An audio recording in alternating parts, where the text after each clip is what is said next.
Hi guys, इस tutorial में हम लोग वेरिएबल्स के बारे में जानेंगे। A variable is a basic unit of storage in a Java program. Variables represent memory location in which value can be stored.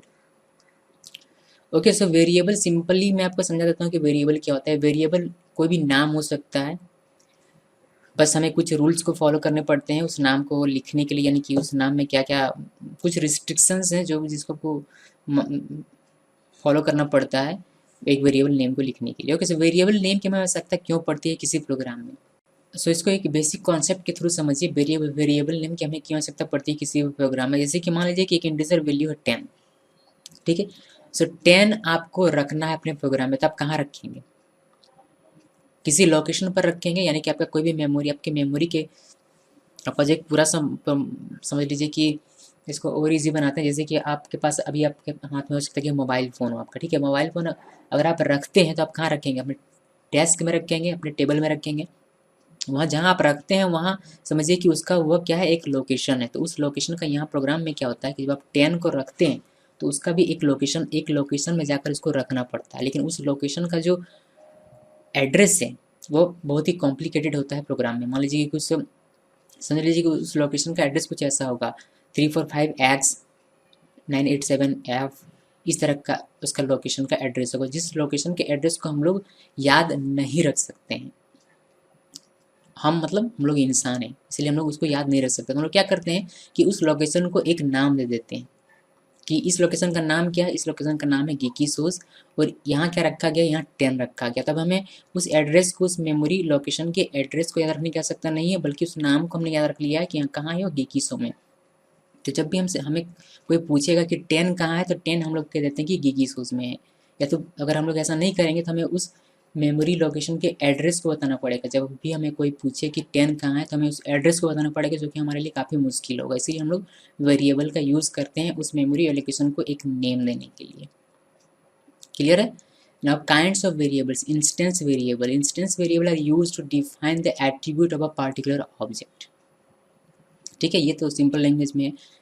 Now class variables are similar to instance variables except their values apply to all the instance of a class and to the class itself rather than having different values of each object. Class variable का मतलब होता है class का variable. Okay, so local variable में आते हैं। Local variable are declared and used inside methods, for example for index counters in loops, temporary variables, or to hold values that you need only inside the method definition itself। यानी कि local variable अगर आप कोई create करते हैं, कोई local variable name लिखते हैं, तो वह आप कहाँ लिखेंगे? किसी मेथड के अंदर लिखेंगे, और उस वेरिएबल का यूज़ आप उस मेथड के अंदर ही कर सकते हैं लोकल वेरिएबल का। उससे बाहर आप उसको यूज़ नहीं कर सकते हैं लोकल वेरिएबल में। ओके, सो ये है वेरिएबल और काइंड्स ऑफ वेरिएबल। आगे बढ़ते हैं और वेरिएबल डिक्लेरेशन के बारे में जानते हैं। वेरिएबल को कैसे डिक्लेयर किया जाता है, कैसे डिक्लेयर करेंगे आप अपने प्रोग्राम में, वह देखने वाले हैं। डिक्लेयरिंग सिंगल वेरिएबल, यानी कि कोई एक सिंगल वेरिएबल अगर आप डिक्लेयर करते हैं तो उसका सिंटैक्स है data type and variable name. So data type की जगह आप कुछ भी लिख सकते हैं। बाइट लिखिए, शॉर्ट लिखिए, इंट, लॉन्ग, फ्लॉट, डबल, कैर, बूलियन। जो भी डेटा टाइप्स हम लोगों ने अभी तक पढ़ा है वो उन डेटा टाइप में से कुछ भी आप लिख सकते हैं, और जो नहीं पढ़ा है उनको भी आप लिख सकते हैं, ठीक है। यानी कि डेटा टाइप होना चाहिए, उसको आप यहाँ लिख सकते हैं। और उसके बाद हम लोग लिखते हैं वेरिएबल नेम। अब वेरिएबल नेम में क्या लिखते हैं ये हम लोग थोड़ी देर में जानेंगे। ओके, सो सिंगल वेरिएबल जब हम लोग लिखते हैं तो हम लोग को ऐसे लिखना पड़ता है, byte m, char, word, int, num, boolean, mail. यानी कि ये n जो है वेरिएबल है, इसका डाटा टाइप है बाइट, यानी कि ये एक इंटीजर वैल्यू होल्ड करेगा, होल नंबर होल्ड करेगा, और इसका रेंज जो भी होता है अपना। ओके, उस तरह कैर डाटा टाइप है और ये इसका ये एक वेरिएबल है, और ये क्या होल्ड करेगा? एक कैरेक्टर को होल्ड करेगा। ओके, उस तरह इंट नम है, ये भी एक इंटीजर वैल्यू को होल्ड करेगा, बट इसका अपना रेंज है, अपना साइज है, अपना डिफॉल्ट वैल्यू। ओके, सिर्फ बूलियन भी एक डाटा टाइप है, इसका वेरिएबल है मेल, और ये भी ट्रू और फॉल्स होल्ड कर सकता है। ओके, अब आपको एक ही डेटा टाइप के लिए बहुत सारे वेरिएबल डिक्लेयर करने के, मल्टीपल वेरिएबल्स लिखने हो तो कैसे लिखेंगे? आप ऐसा तो नहीं लिखेंगे कि बाइट n, फिर बाइट m, फिर बाइट x, फिर बाइट y, बाइट z, इस तरह से लिखेंगे तो बहुत सारे लाइन्स बन जाएंगे आपके प्रोग्राम में, जो कि अच्छी बात नहीं है। सो हमारे पास एक फैसिलिटी है कि हम लोग कॉमा का यूज़ करके सेपरेट कर सकते हैं हर एक वेरिएबल को, जैसे कि यहाँ लिखा गया है। पहले सिंटेक्स देख लेते हैं। डेटा टाइप आपको लिखना है, then first variable name comma second variable name comma third variable name dot dot dot comma variable name n तक आप लिख सकते हैं, यानी कि वेरिएबल नेम चाहे जितनी मर्जी आप रख सकते हैं, लास्ट बस आपको सेमी कॉलन देना है, ठीक है। सो यहाँ एग्जांपल में बाइट एन एम, एन और एम दोनों का डेटा टाइप क्या है, बाइट है, और ये एन और एम क्या है, दो वेरिएबल है जिसका बाइट टाइप जिसका डेटा टाइप सेम है, बाइट। ओके, यानी कि एक ही डेटा टाइप के दो वेरिएबल हैं, यानी कि दो वेरिएबल के का डेटा टाइप एक ही होना चाहिए। ऐसा नहीं है कि यहाँ बाइट एन है तो आप मतलब एक कैर एम करके ऐसा नहीं लिख सकते हैं, ठीक है। यानी कि दो अलग अलग वेरिएबल हों बट उनका डाटा टाइप सेम होना चाहिए, तभी आप मल्टीपल वेरिएबल को लिख सकते हैं। यहाँ लिखा multiple variables, not multiple data types और समथिंग लाइक दैट। ओके, सो यहाँ लास्ट में आपको सेमीकोलन देना और इसको खत्म कर देना। जिस तरह इंट नम और एज, नम और एज दोनों का डाटा टाइप क्या है, इंट, और यहाँ दो वेरिएबल्स हैं, इंट डाटा टाइप के दो वेरिएबल्स हैं। ओके, सो इस तरीके से आप डिक्लेयर कर सकते हैं अपने वेरिएबल्स को। आगे बढ़ते हैं और रूल्स के बारे में जानते हैं, यानी कि जब आप वेरिएबल नेम लिखते हैं, जैसे कि मैंने एन लिखा, एम लिखा, वर्ड लिखा, नम लिखा और पता नहीं क्या लिखा, जो भी लिखा था, तो उन सबको लिखना कैसे, क्या रूल्स हैं जिनको हमको जिन्हें हमें हम लोगों को फॉलो करना पड़ेगा जब हम लोग वेरिएबल नेम लिखते हैं तब। सो रूल्स यहाँ इनको आपको याद रखना है, ठीक है। Variable name only start with a letter, an underscore और अ डॉलर साइन।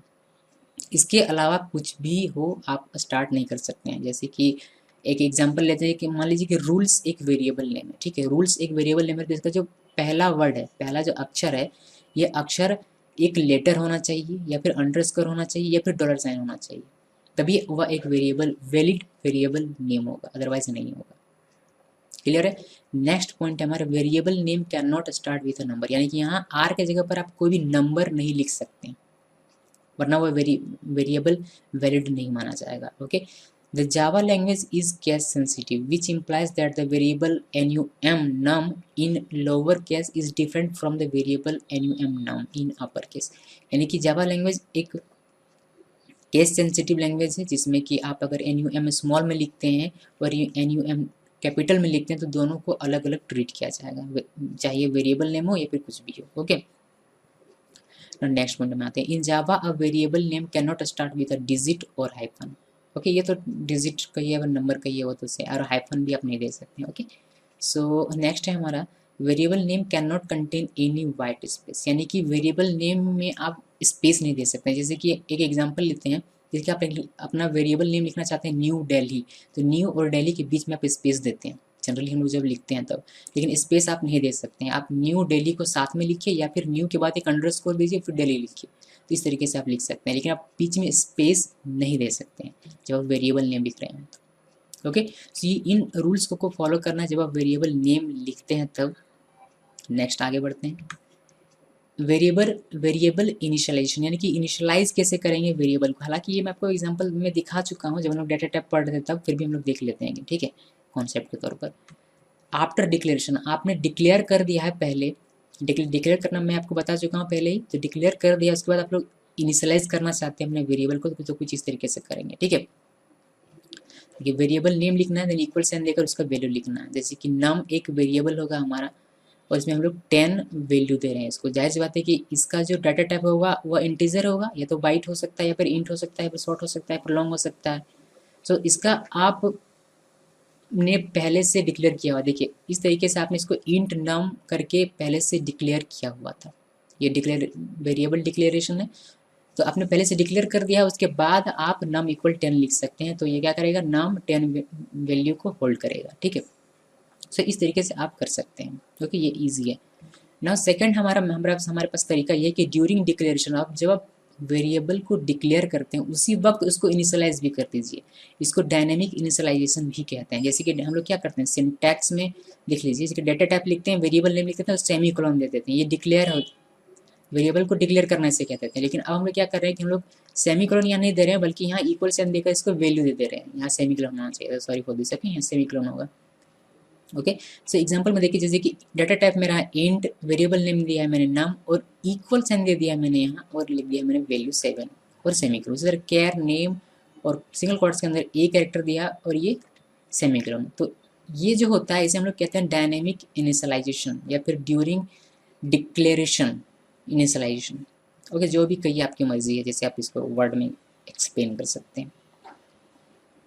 ओके, सो दोनों ही तरीका मैंने आपको यहाँ बताया है, जिससे कि आप जब देखें तो कंफ्यूज ना हो कि अरे यार इसको तो यहाँ इनिशियलाइज कर दिया, लेकिन ये है क्या, इसका पहले से डिक्लेयर कर दिया गया यहाँ, इसलिए इसको यहाँ से वैल्यू दे दिया गया है। ओके, से क्लियर है। ओके देन आई थिंक कि वेरिएबल के बारे में काफ़ी सारी जानकारी हम लोग हासिल कर चुके हैं। आई होप कि कुछ भी रिमेन तो नहीं रहा मेरे ख्याल से। अगर कोई ऐसी चीज़ होगी जो मुझे अभी याद नहीं आ रहा बताने के लिए, और वो अगर आता है प्रोग्राम के दौरान, तो हम लोग उसको डिस्कस कर लेंगे। Okay, so thanks for watching.